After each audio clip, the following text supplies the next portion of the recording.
आज के इस वीडियो में हम बात करने वाले हैं एक्सरसाइज नंबर 2.1 के बारे में। इन्वर्स ट्रिग्नोमेट्रिक फंक्शन का एक्सरसाइज नंबर 2.1 मुझे लगता है सबसे सिंपल एक्सरसाइज इस पूरे क्लास 12th के सिलेबस में यही एक्सरसाइज मानी जाती है। एक्सरसाइज नंबर 2.1 सिर्फ और सिर्फ बेसिक नॉलेज आपको रिक्वायर्ड होगा। कौन सी बेसिक नॉलेज रिक्वायर्ड होगी उसके बारे में बात करेंगे। क्या कुछ नई चीज़ें जाननी है इसके बारे में भी यहाँ पे बात करेंगे। तो चलिए वीडियो को स्टार्ट करते हैं।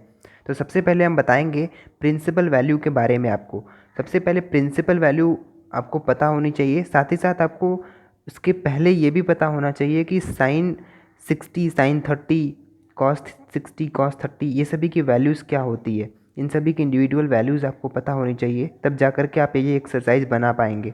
तो सबसे पहले अगर आपको ये वैल्यूज़ अगर याद है तो आप वीडियो को स्किप कर सकते हैं थोड़ी देर के लिए। अदरवाइज़ मैं पहले दिखाता हूँ कि वैल्यूज़ कैसे याद की जाती है सिंपल लैंग्वेज में, और उस तरीके से कैसे चीज़ों को किया जाए।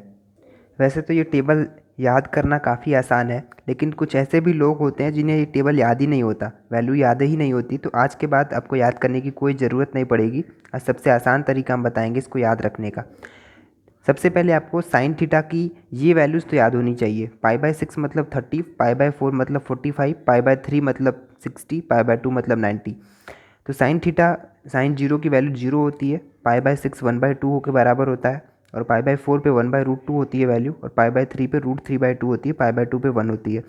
तो ये सभी वैल्यूज़ ऊपर की साइन थीटा की आपको वैल्यूज़ याद रखनी पड़ेगी। पाई/6 के लिए ये होता है, इस तरीके से वैल्यूज़ आपको याद करनी पड़ेगी। अगर ये आपको याद हो गया, ये 4 वैल्यूज़ याद हो गई, तो आप कॉस थीटा को पता करने के लिए जस्ट उसका उल्टा रिवर्स ऑर्डर याद कर लीजिए। ठीक है, 1 यहाँ पे, √3/2 यहाँ पे, 1/√2 एज इट इज़, 1/2 यहाँ पे हो जाता है। तो जस्ट एक रिवर्स ऑर्डर यहाँ पे फॉलो होता है। साइन थीटा की वैल्यूज़ के लिए कॉस थीटा में फिर रिवर्स ऑर्डर में हो जाती है। टेन थीटा हमें पता होता है sine theta by cos theta के बराबर होता है। तो sine theta by cos theta, तो डायरेक्टली इसकी वैल्यूज़ को डिवाइड कर दीजिए। 0/1 0 के बराबर, 1/2 √3/2 को डिवाइड करेंगे तो 1/√3 आ जाता है। फाइनली इसको डिवाइड करेंगे 1 आ जाएगा, इसको डिवाइड करेंगे तो √3 आ जाएगा, और 1/0 नॉट डिफाइंड होता है।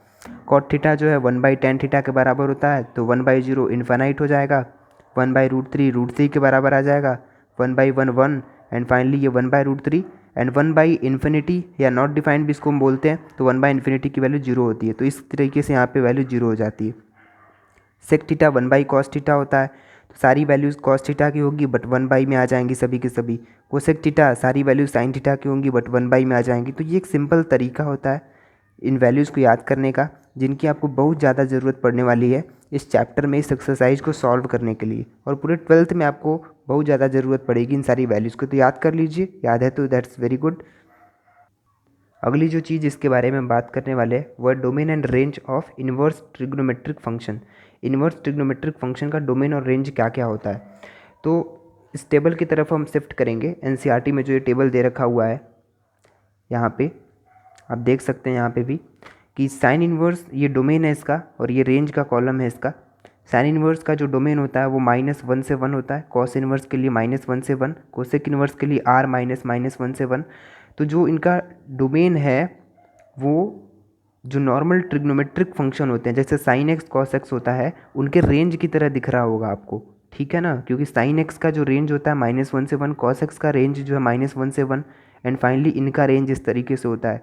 तो उनका रेंज यहाँ पे डोमेन हो जाता है। ठीक है, लेकिन जो नॉर्मल ट्रिग्नोमेट्रिक फंक्शन होते हैं जो उनका डोमेन होता है, जैसे साइन एक्स का रियल नंबर होता है, ठीक है ना, कॉस एक्स का भी रियल नंबर होता है। मैं बात कर रहा हूँ उनके डोमेन के बारे में, तो उनके डोमेन इस तरीके से होते हैं। यूजुअली सभी के रियल नंबर होते हैं, सिर्फ और सिर्फ सेक और कोसेक में कुछ लिमिटेशंस लगी हुई होती हैं, टेन और कॉट के लिए भी कुछ लिमिटेशंस होती हैं, लेकिन बाकी सभी रियल नंबर होते हैं। लेकिन यहाँ पे उनका डोमेन जो है, जो नॉर्मल ट्रिग्नोमेट्रिक फंक्शन उनका डोमेन यहाँ इन्वर्स का रेंज होना चाहिए, लेकिन ऐसा नहीं होता है। इन्वर्स के रेंज के लिए सर्टेन स्पेसिफिक लिमिटेशंस होती हैं कि ये वैल्यूज़ जो होती हैं, साइन इन्वर्स का जो रेंज होना चाहिए वो इसी के बीच में लाई करना चाहिए, और कॉस इन्वर्स का रेंज 0 से पाई के बीच में लाई करना चाहिए, कोसेक इन्वर्स का इसके बीच में लाई करना चाहिए, एंड फाइनली इस तरीके से सभी के लिए इनके रेंजेस दे रखे हुए हैं कि इन्वर्स फंक्शन के जो रेंजेस होंगे वो ये हो जाएंगे। ठीक है ना, इसको याद करना काफ़ी आसान है। साइन कोसेक एंड टेन का एक ही जैसा होता है, -π/2 से π/2। ध्यान देना है कि cosec inverse zero not defined होता है, ठीक है ना। तो इसलिए इस जीरो यहाँ पे जो है हटा देंगे हम, इसके जगह पे जीरो एक्सक्लूड कर देते हैं इससे। तो -π/2 से π/2 हो जाएगा। एंड tan इनवर्स का ओपन इंटरवल -π/2 से π/2, क्योंकि tan इनवर्स किसी की भी चीज़ की वैल्यू π/2 के बराबर नहीं आ पाएगी, तो इसलिए इसको हम ओपन इंटरवल करके रखते हैं, ठीक है ना। और कॉस, सेक एंड कॉट की जो वैल्यू होती है वो 0 से पाई की तरफ बिहेव करती है। तो देख सकते हैं आप, यहाँ से π/2 हटा दिया जाता है सेक इनवर्स वाले में से, सेक इनवर्स के रेंज में से, और कॉट इनवर्स ओपन इंटरवल 0 से पाई, ठीक है ना। ध्यान दीजिएगा कि टैन इनवर्स और कॉट इनवर्स का जो रेंज होता है वो इस तरीके से होता है, ठीक है। एक और बात बता दें आपको कि इन वैल्यूज़ के लिए, इन इंटरवल के लिए एक नाम दिया गया है, प्रिंसिपल वैल्यू ब्रांच, ठीक है ना। देख सकते हैं आप, यहाँ लिखा हुआ है प्रिंसिपल वैल्यू ब्रांचेस। ये इनके प्रिंसिपल वैल्यू ब्रांच है, अलग अलग ट्रिग्नोमेट्रिक फंक्शन के अलग अलग जो है प्रिंसिपल वैल्यू ब्रांचेस हैं। आपको जब भी वैल्यूज़ पता करनी रहेगी, जैसे कि अगर हम देखते हैं यहाँ पे पहला ही क्वेश्चन अगर देखते हैं तो find the principal values of the following. तो इनकी जो प्रिंसिपल वैल्यू फाइंड करनी है, यानी साइन इनवर्स -1/2 की वैल्यू में फाइंड तो करनी है, लेकिन वो वैल्यू फाइंड करनी है जो इसके प्रिंसिपल वैल्यू ब्रांच -π/2 से π/2 के बीच में लाई करती हो, ठीक है ना। वही वैल्यू हमें सिर्फ और सिर्फ पता करनी है इसकी। तो ये एक इम्पॉर्टेंट चीज़ होती है। उसके पहले मैं यहाँ पे ये दिखा देना चाहता हूँ कि साइन इनवर्स एक्स जो है वो कंफ्यूज नहीं किया जाना चाहिए साइन एक्स के होल इनवर्स के बराबर, क्योंकि साइन एक्स का होल इनवर्स 1/sin x के इक्विवेलेंट होता है, और साइन इनवर्स एक्स जो है इनवर्स ट्रिगो फंक्शन है, ये एक अलग चीज़ होती है, ठीक है ना। तो साइन इनवर्स एक्स जो है ये इस तरीके से नहीं लिखा जा सकता इस चीज़ को, ये ध्यान दीजिएगा इसके जगह पे। तो शुरुआत करते हैं एक्सरसाइज को। पहले क्वेश्चन से डील करेंगे साइन इनवर्स -1/2 से, ठीक है। तो देखिए हमने कॉपी कर लिया इस क्वेश्चन को। साइन इनवर्स -1/2 की प्रिंसिपल वैल्यू फाइंड करनी है। तो सबसे पहले वैल्यू कैसे निकालेंगे, उस वैल्यू, कई सारी वैल्यूज़ आएंगी, उन वैल्यूज़ में से जो प्रिंसिपल वैल्यू ब्रांच इसका होता है -π/2 से π/2 होता है, तो इस इंटरवल में जो वैल्यू लाई करेगी यही इसकी प्रिंसिपल वैल्यू हो जाएगी। तो इसको वैल्यू को निकालने के लिए सबसे पहले हम इसको किसी चीज़ के इक्वल मान लेते हैं, चाहे फिर एक्स के इक्वल मान लीजिए, चाहे वाई के इक्वल मान लीजिए। सबसे पहले हमने इसको एक्स के इक्वल मान लिया, ठीक है।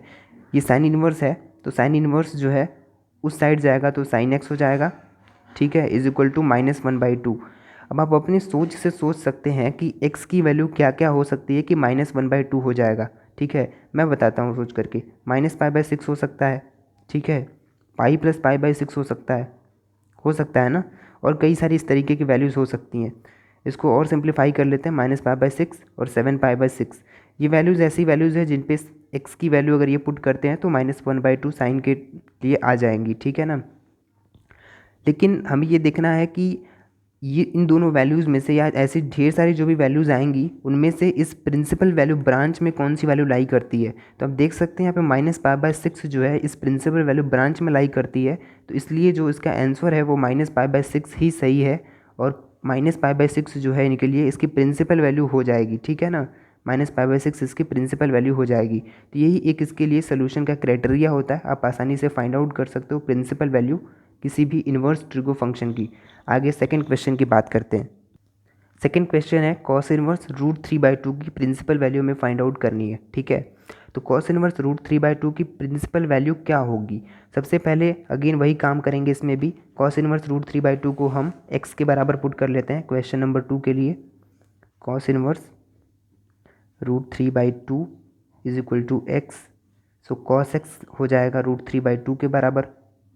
अब फाइंड आउट करेंगे x की वो वैल्यू जिनके लिए cos x की वैल्यू √3/2 के बराबर है। तो वो वैल्यू हो सकती है π/6 हो सकती है, वो वैल्यू हो सकती है -π/6 हो सकती है वो वैल्यू, ठीक है, क्योंकि cos -x जो है cos x के बराबर होता है, तो डायरेक्टली -π/6 पे भी √3/2 ही आने वाला है इसका, ठीक है ना। तो और भी ऐसे कई सारी वैल्यूज़ आएंगी, लेकिन हमें पता होता है कि cos इनवर्स फंक्शन का जो रेंज होता है या जो प्रिंसिपल वैल्यू ब्रांच होती है वो होती है 0 से पाई, ठीक है। तो वही वैल्यू इनकी प्रिंसिपल वैल्यू होगी जो इस 0 से पाई में लाई करेगी। तो हम देख सकते हैं यहाँ पे π/6 वो वैल्यू है जो कि 0 से पाई के बीच में लाई करती है। तो यहाँ लिख लीजिए बिलोंग टू 0 से पाई, ठीक है। Hence this is the principal value of this function, this question की प्रिंसिपल वैल्यू हो जाती है π/6, ठीक है। सिमिलरली आगे के क्वेश्चन को करते हैं, क्वेश्चन नंबर 3 को। क्वेश्चन नंबर 3 है कोसेक इनवर्स 2 की हमें प्रिंसिपल वैल्यू फाइंड करनी है, ठीक है। तो देखते हैं इसको। सो अगेन एक बार फिर से इसे पुट करेंगे, cosec inverse 2 is equal to x, तो cosec x is equal to 2 के बराबर हो जाएगा। ठीक है, अब अगेन आपको इसी तरीके से सोचना है। सोचने का तरीका वही है कि x की कौन कौन सी वैल्यूज़ हैं जिनके लिए कोसेक x जो है 2 के बराबर होता है। ठीक है ना, x की कौन कौन सी वैल्यूज़ है जिनके लिए कोसेक x 2 के बराबर होता है। तो x की वैल्यूज़ कौन कौन सी हो सकती है, π/6 हो सकती है। ठीक है, और उसके साथ साथ हो सकती है π-π/6। ठीक ना, तो इसको π/6 लिख लीजिए, 5π/6 लिख लीजिए, और इस तरीके से और भी कई सारी वैल्यूज़ रहेंगी। ठीक है, तो x की वैल्यू ये हो सकती हैं। लेकिन हमें पता है कि कोसेक इन्वर्स फंक्शन का जो प्रिंसिपल वैल्यू ब्रांच होता है वो होता है, बताते हैं इसके बारे में। कोसेक इन्वर्स फंक्शन का प्रिंसिपल वैल्यू ब्रांच होता है -π/2 से π/2, एंड यहाँ पे माइनस होता है 0। ठीक है, एक एलिमेंट घटा देते हैं इसमें से, वो 0, क्योंकि 0 पे ये इसकी कोई भी ऐसी वैल्यूज़ नहीं पता हो सकती। तो देखते हैं यहाँ पे कि इस इंटरवल में इसमें से कौन सी वैल्यू लाई करती है। तो आप देख सकते हो 5π/6 तो इसमें लाई करेगी नहीं, π/6 ही वैल्यू लाई करती है। तो इसलिए जो है इनकी जो वैल्यू है वो π/6 हो जाएगी, यानी प्रिंसिपल वैल्यू जो है π/6 हो जाएगी, क्योंकि वो बिलोंग करती है प्रिंसिपल वैल्यू ब्रांच से। ठीक है ना, इस प्रिंसिपल वैल्यू ब्रांच से ये वैल्यू बिलोंग करती है, तो इसकी वजह से इनकी प्रिंसिपल वैल्यू यही हो जाती। ठीक है, फोर्थ क्वेश्चन की बात करेंगे, tan इनवर्स -√3। ठीक है, अगेन वही लॉजिक यहाँ यूज़ करना है, हमें इसकी प्रिंसिपल वैल्यू फाइंड करनी है। Question number 4, tan inverse -√3। ठीक है, सो tan इनवर्स -√3। ठीक है, लेट कर लेंगे इसको x के बराबर। tan x is equal to हो जाएगा, tan x is equal to हो जाएगा -√3 के बराबर। ठीक है, x की वो वैल्यूज़ पता करनी जिसके लिए tan x की वैल्यू -√3 के बराबर हो जाए। वो x की वैल्यूज़ हो सकती है -π/3। ठीक है, -π/3 हो सकता है π-π/3, यानी 2π/3, तो -π/3, 2π/3। ठीक है, और इस तरीके से चीज़ें कंटिन्यूड रहेंगी इस तरीके से। लेकिन हमें पता होता है कि tan इनवर्स जो फंक्शन है उसका जो प्रिंसिपल वैल्यू ब्रांच होता है वो होता है -π/2 से π/2 ओपन इंटरवल में। ठीक है, तो इसमें से ये वैल्यू जो है ये बिलोंग करती है, -π/3 बिलोंग करता है इस इंटरवल से, इस प्रिंसिपल वैल्यू ब्रांच से। तो दैट इज़ वाई जो प्रिंसिपल वैल्यू है tan इनवर्स -√3 की वो -π/3 हो जाएगी। ये इसका आंसर हो जाएगा। ये ध्यान दीजिएगा यहाँ पे कि हम जो भी यहाँ पे डैश डैश लगा रहे हैं, क्योंकि हमें इनका प्रिंसिपल वैल्यू ब्रांच याद है, और हम जब भी वैल्यूज़ को लिख रहे हैं यहाँ पे तो हमें पता चल जाता है कि अब ये वैल्यू जो है आ जाती है प्रिंसिपल वैल्यू ब्रांच में, इसलिए हमें दूसरी वैल्यू फाइंड आउट करने की ज़रूरत नहीं है। ठीक है, अगर आपको नहीं आइडिया है तो फिर प्रैक्टिस करते करते चीज़ों का आइडिया हो जाएगा कैसे चीज़ों को करना होता है। ठीक है, तो -π/3 इनकी प्रिंसिपल वैल्यू हो जाती है।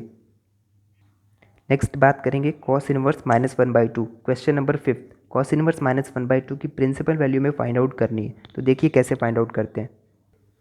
मुझे नहीं लगता कि आपको कोई दिक्कत हो रही होगी कहीं पे। अगर कोई भी दिक्कत हो रही है तो बिल्कुल भी हेजिटेट ना करिए, कमेंट बॉक्स में ज़रूर से ज़रूर पूछिए क्वेश्चन को, ज़रूर से ज़रूर रिप्लाई मिलेगा, तुरंत रिप्लाई मिलेगा आपको। ठीक है ना, तो इसको देखते हैं। अगेन इसको जो है मैं x के बराबर पुट किया, और फिर से क्या किया, cos x is equal to -1/2 कर लिया इसके जगह पे। अब सेम चीज़ हमें खोजेंगे x की ऐसी वैल्यूज़ जिनके लिए ये वैल्यू -1/2 के बराबर हो जाए। ठीक है, तो x की कौन कौन सी वैल्यूज़ हो सकती है। x की वैल्यू हो सकती है यहाँ से π-π/3। ठीक है, π+π/3 हो सकता है, क्योंकि आपको पता है कि cos π/3 जो है 1/2 के बराबर होता है, और cos -π/3 भी जो है 1/2 के ही बराबर होता है। तो π-π/3 और π+π/3, और इस तरीके से कई सारी वैल्यूज़ मिल सकती है। तो 2π/3 हो जाएगा x की वैल्यू यहाँ से, और इसी को सॉल्व करेंगे तो 4π/3 भी आ जाएगा। ठीक है, तो ये सभी वैल्यूज़ जो है इनके लिए पॉसिबल हैं, x की जगह पर रखी जा सकती है। लेकिन हमें पता होता है कि इनकी प्रिंसिपल वैल्यू ब्रांच जो है वो होती है 0 से π। ठीक है, और ये ही सिर्फ और सिर्फ वैल्यू है जो इस ब्रांच में लाई करती है। तो उसकी वजह से ये प्रिंसिपल वैल्यू 2π/3 हो जाएगी इनकी, जो इस ब्रांच में लाई करती है, और इसीलिए इसकी प्रिंसिपल वैल्यू भी 2π/3 है। तो आंसर 2π/3 हो जाता है। ठीक है, शिफ्ट करेंगे क्वेश्चन नंबर 6 की तरफ। क्वेश्चन नंबर 6 में tan इनवर्स -1 की प्रिंसिपल वैल्यू फाइंड आउट करनी है हमें। ठीक है, तो देखिए कैसे करते हैं। हमने कॉपी कर लिया क्वेश्चन को, tan इनवर्स -1 लिखा हुआ है, इसको x के बराबर पुट करते हैं, और finally tan x is equal to -1। ठीक है, अब x की कौन कौन सी वैल्यूज़ है जिसके लिए 10x की वैल्यू -1 के बराबर होती है, तो x की वैल्यूज़ ऐसी हो सकती है -π/4। और वैल्यूज़ के बारे में अगर हम बात करें तो ऐसी वैल्यूज़ हो सकती है पाई -π/4 के बराबर, ठीक है, तो -π/4 हो जाता है, 3π/4 हो जाता है यहाँ पे। और ऐसी कई सारी वैल्यूज़ आएंगी, लेकिन हमें पता है कि 10x का जो प्रिंसिपल वैल्यू ब्रांच होता है वो होता है -π/2 से π/2, और -π/4 उस ब्रांच में पहले से लाई करता है, तो इसलिए हमें बाकी की वैल्यूज़ को फाइंड आउट करने की कोई नीड नहीं है, ठीक है। तो -π/4 इसमें बिलोंग करता है, तो इसलिए जो प्रिंसिपल वैल्यू होगी वो -π/4 हो जाएगी, ठीक है। तो ये इसका आंसर हो जाता है। Next question. तो आई होप आप सबको मज़ा आ रहा होगा। कोई भी दिक्कत होती है तो बिल्कुल भी पूछिए, ठीक है। और बहुत आसान एक्सरसाइज है, बहुत आसानी से कर ली जाती है, ठीक है, बेसिक एक्सरसाइज होती है। क्वेश्चन नंबर 7 की बात करते हैं। सेक इनवर्स 2/√3 की प्रिंसिपल वैल्यू हमें फाइंड आउट करनी है, ठीक है। सेक इनवर्स 2/√3 की प्रिंसिपल वैल्यू, तो देखिए कैसे करते हैं। तो यहाँ मैंने क्वेश्चन को कॉपी कर लिया, सेक इनवर्स 2/√3। अगेन इसको x के बराबर पुट करते हैं। यहाँ लेट लिख लीजिए, लेट लिखना ज़रूरी है थोड़ा, ठीक है। Let this is equal to x, तो sec x is equal to हो जाएगा 2/√3 के बराबर। अब फिर से वही इन्वेस्टिगेशन चालू करेंगे, अपनी इन्वेस्टिगेशन चालू करेंगे और देखेंगे कि किन किन x की वैल्यू के लिए सेक x की वैल्यू 2/√3 के बराबर आ जाती है। तो cos x की वैल्यू के लिए आप सर्च कर सकते हो, तो cos π/3 के बारे में तो नहीं बात कर सकते, cos π/6 के बारे में बात कर सकते हैं, क्योंकि cos π/6 की वैल्यू √3/2 आती है। तो उसी के अकॉर्डिंग जो सेक π/6 की वैल्यू 2/√3 आएगी, क्योंकि उसका इन्वर्स होता है, हमेशा उल्टा होता है उसका, ठीक है। तो यहाँ पे एक वैल्यू हो सकती है π/6, दूसरी वैल्यू हो सकती है -π/6, क्योंकि cos और sec दोनों के दोनों जो है -x अगर है तो वो cos x sec x के टर्म में चेंज हो जाते हैं, फिर पॉजिटिव हो जाता है उनका, ठीक है। और ऐसी कई सारी वैल्यूज़ आ सकती है। अगेन वैल्यूज़ मिल गई हमें कुछ यहाँ पे, और हमें principal value branch sec inverse का ढूंढना होगा, ठीक है। तो सेक इनवर्स का जो प्रिंसिपल वैल्यू ब्रांच होता है वो होता है 0 से पाई -π/2, ठीक है। ये एक एलिमेंट यहाँ से एक्सक्लूड कर दिया जाता है π/2 का। तो 0 से पाई, और यहाँ पे आप देख सकते हो कि π/6 जो है ये वैल्यू इन्हीं के बीच में लाई करती है, तो इसलिए π/6 जो है इसकी प्रिंसिपल वैल्यू हो जाएगी, जो इस प्रिंसिपल वैल्यू ब्रांच में लाई करती है, तो π/6 इसका आंसर हो जाएगा क्वेश्चन नंबर 7 का। क्वेश्चन नंबर 8 के बारे में बात करते हैं। 8th क्वेश्चन है कॉट इनवर्स √3 की वैल्यू फाइंड करनी है, प्रिंसिपल वैल्यू फाइंड करनी है, ठीक है। देखते हैं, ठीक है ना। तो लेट कर लेते हैं यहाँ पे, let this is equal to x, तो हमारा ये मिल गया। अब cot x is equal to √3। Again investigation चालू करेंगे, कौन कौन सी वैल्यूज़ हो सकती है। तो x की वैल्यूज़ हो सकती है यहाँ पे π/6, ठीक है, और हो सकता है पाई प्लस π/6, क्योंकि थर्ड क्वाड्रेंट में जो है कॉट और टैन पॉजिटिव होते हैं, तो वो चीज़ें आपको पता चल जाती है यहाँ पे। और ऐसी कई सारी वैल्यूज़ यहाँ पे आएंगी, ठीक है। कॉट एक्स का जो, या जो कॉट इनवर्स फंक्शन का जो प्रिंसिपल वैल्यू ब्रांच है वो होता है सिंपली ओपन इंटरवल 0 से पाई, ठीक है, 0 से पाई होता है।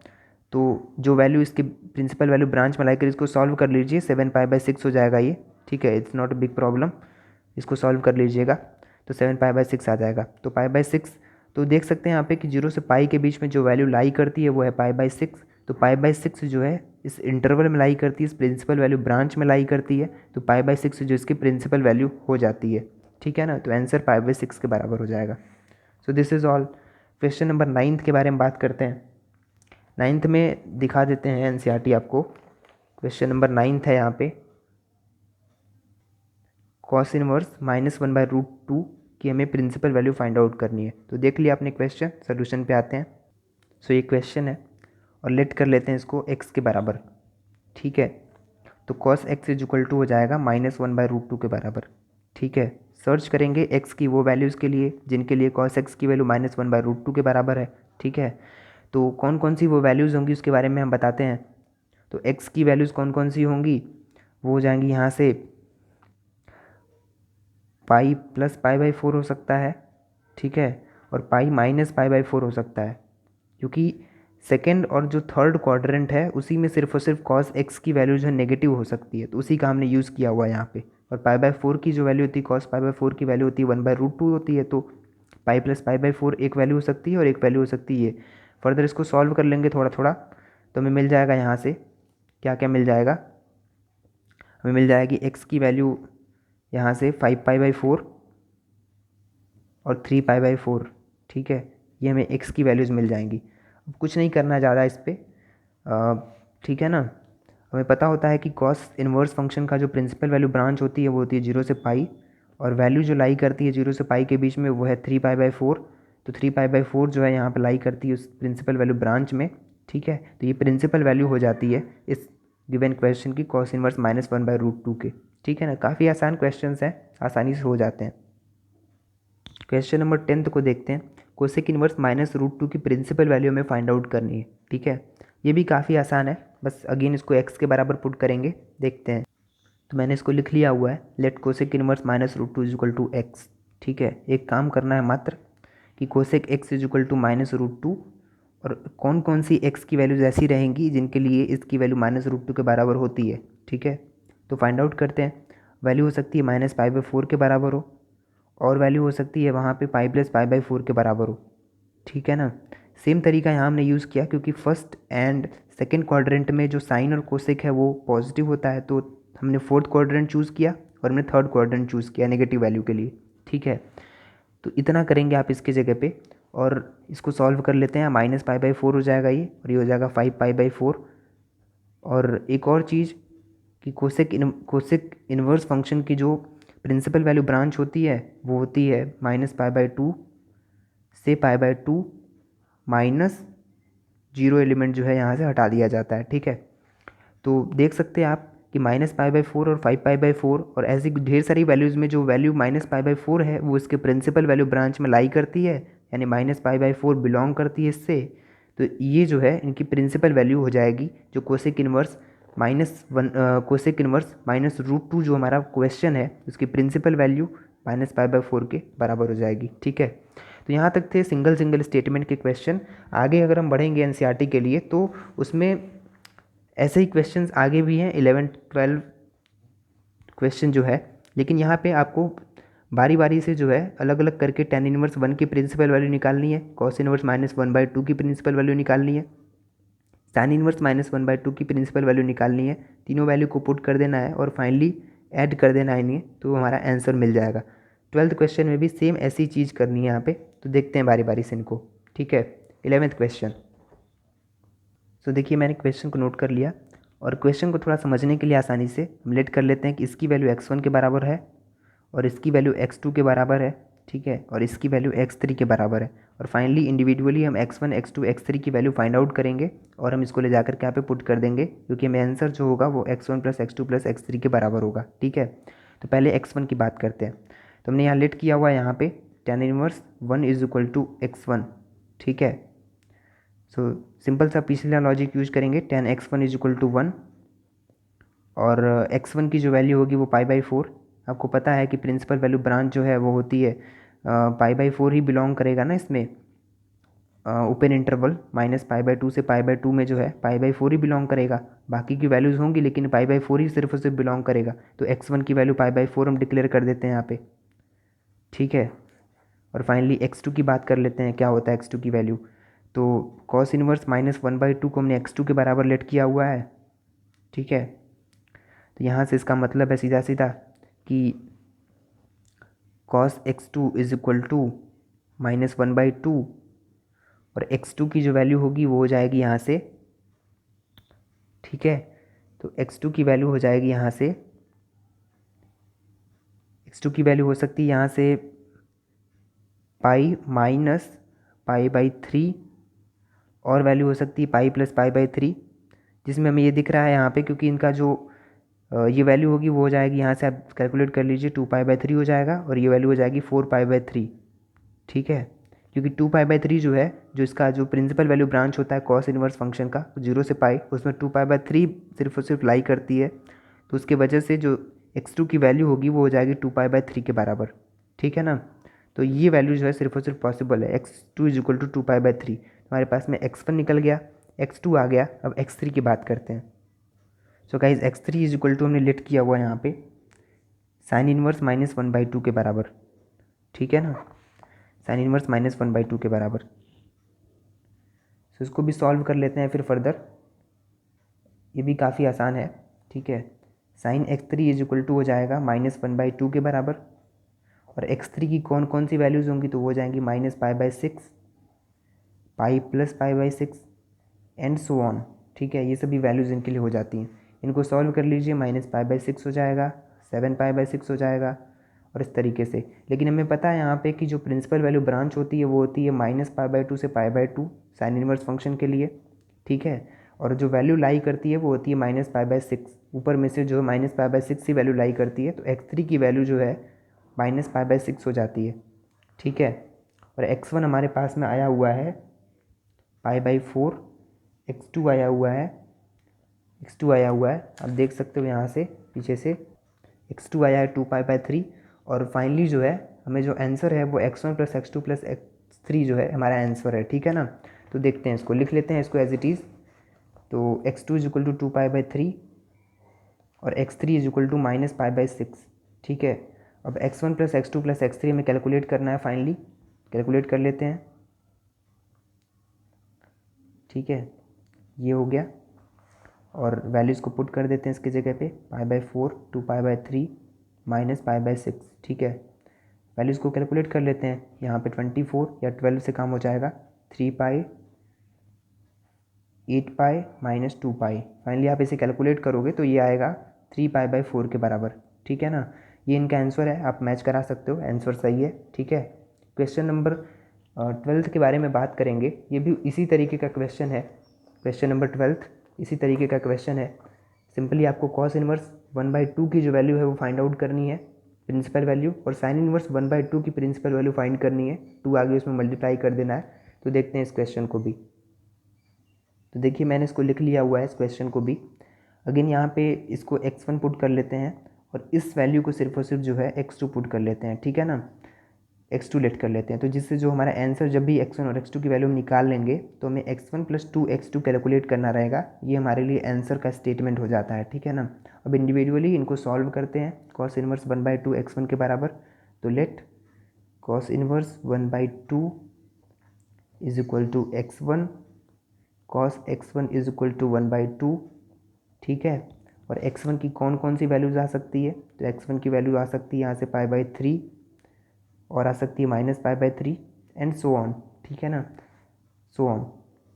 लेकिन कॉस इनवर्स फंक्शन का जो प्रिंसिपल वैल्यू ब्रांच होता है वो होता है 0 से π, और जो वैल्यू बिलोंग करती है ऊपर में से वो वैल्यू π/3। ठीक है, तो जो x1 की वैल्यू होगी वो π/3 लिख सकते हो आप, कोई दिक्कत नहीं है। ठीक है ना, अब x2 की बात करते हैं, क्योंकि हमने x2 को लेट किया हुआ है। Let x2 is equal to sine inverse 1/2। ठीक है, तो sign x2 is equal to हो जाता है 1/2 के बराबर। अब x2 की अगेन वैल्यू फाइंड आउट करने की कोशिश करेंगे। x2 की वैल्यू हो जाएगी यहाँ से π/6 या फिर 5π/6 एंड इस तरीके से सो ऑन चीज़ें। लेकिन हमें पता होता है कि जो साइन इनवर्स फंक्शन है उसका प्रिंसिपल वैल्यू ब्रांच होता है -π/2 से π/2।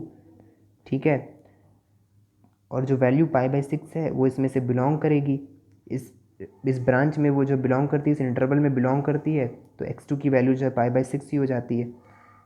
ठीक है ना, तो फाइनली अब एक ही काम यहाँ पे करना है, x1 + 2x2 जो हमने इनिशियल स्टेटमेंट बनाई हुई थी उसमें ले जा करके x1 जो π/3 के बराबर है और x2 जो कि π/6 के बराबर है पुट कर देते हैं। ठीक है ना, तो x1 + 2x2 it is equal to π/3 + 2 × π/6। ठीक है, सॉल्व कर लेंगे इसे, ये 2π/3 के बराबर आ जाएगा, आसानी से सॉल्व कर सकते हो आप। ठीक है ना, तो ये इनका आंसर हो जाता है क्वेश्चन नंबर 12 का। क्वेश्चन नंबर 13 को दिखाते हैं, काफ़ी आसान क्वेश्चन है, उसमें कुछ करने की ज़रूरत ही नहीं, MCQ है। ठीक है, sine inverse x is equal to y है, दे रखा हुआ है, इनवर्स फंक्शन है साइन इनवर्स x के टर्म में। देन हमें y के बारे में पूछा गया है, ये इनवर्स ट्रिगो फंक्शन है और ये y जो है इसका रेंज है। तो हमें पता है कि रेंज जो है वो डिस्क्राइब करते हैं प्रिंसिपल वैल्यू ब्रांच के थ्रू, और क्योंकि साइन इनवर्स है तो साइन इनवर्स का जो प्रिंसिपल वैल्यू ब्रांच होता है वो होता है -π/2 से π/2 क्लोज इंटरवल में। ठीक है ना, क्लोज इंटरवल ध्यान देना है, तो ऑप्शन नंबर 20 के लिए सही होगा। ठीक, क्वेश्चन नंबर 14 में अगेन इंडिविजुअली इसको अलग अलग सपोज करके करना है। ठीक है, इसको x1 कर लेते हैं, इसको x2 कर लेते हैं। तो चलिए देख लेते हैं क्वेश्चन नंबर 14 को भी फटाक से। सो अगेन क्या करेंगे, इसको x1 के बराबर पुट कर लेते हैं, इसको x2 के बराबर पुट कर लेते हैं, और जो हमारा आंसर का जो स्टेटमेंट है वो x1 माइनस x2 हो जाएगा। ठीक है, तो लेट यहाँ पे किया हुआ है हमने tan inverse √3 is equal to x1। ठीक है, तो tan x1 is equal to √3, और जो वैल्यू आएगी x1 की वो हो सकती है यहाँ से π/3 हो सकती है, और वैल्यू हो सकती है पाई प्लस π/3। ठीक है, ढेर सारी इस तरीके से वैल्यूज़ हो सकती है, लेकिन आपको पता है कि π/3 ही जो है इसका जो प्रिंसिपल वैल्यू ब्रांच होता है वो होता है -π/2 से π/2। तो इस प्रिंसिपल वैल्यू ब्रांच में जो है π/3 सिर्फ और सिर्फ बिलोंग करेगी, तो इसलिए प्रिंसिपल वैल्यू जो है π/3 हो जाएगी, यानी x1 की वैल्यू π/3 के बराबर हो जाएगी। ठीक है, x2 के बारे में बात करते हैं, तो लेट अगेन हमने लेट किया हुआ है sec inverse -2 is equal to x2, तो सेक x2 is equal to -2। x2 की वैल्यू क्या क्या हो सकती है, x2 की वैल्यू हो सकती है यहाँ से पाई माइनस π/3, और हो सकती है पाई प्लस π/3। ठीक है, आप सोच सकते हो इस चीज़ को कैसे वैल्यूज़ होगी, जस्ट ट्रिग्नोमेट्रिक वैल्यूज़ का गेम है ये। ठीक है, तो x2 इज इक्वल टू हो जाएगा 2π/3 हो सकती है वैल्यू, या फिर हो सकती है 4π/3। लेकिन हमें पता होता है कि सेक जो फंक्शन है, सेक इनवर्स जो फंक्शन, उसका प्रिंसिपल वैल्यू ब्रांच होता है 0 से पाई माइनस π/2। ठीक है ना, तो जो वैल्यू लाई करती है इसके बीच में वो 2π/3, तो जो x2 की वैल्यू होगी वो भी 2π/3 हो जाएगी। ठीक है, x2 की वैल्यू भी 2π/3 के बराबर हो जाएगी। तो x1 और x2 में मिल गया, x1 माइनस x2 में पता करना है, तो इसकी वैल्यू हो जाएगी π/3 माइनस 2π/3, तो इनका आंसर आ जाएगा -π/3। ठीक है, तो दैट्स ऑल, आज के लिए बस इतना ही। इस एक्सरसाइज, अगली एक्सरसाइज आपको डिस्क्रिप्शन बॉक्स में लिंक मिल जाएगी, आप जा करके देख लीजिए वहाँ से। और फर्दर अगर कोई भी क्वेरीज हो सकती है तो आप मुझसे इंस्टाग्राम पे भी पूछ सकते हैं, कोई डिले नहीं होगी, आंसर तुरंत आपको मिलेगा। बाकी चैनल को सब्सक्राइब कर दीजिए, लाइक कर दीजिए, और थैंक्स फॉर ऑल।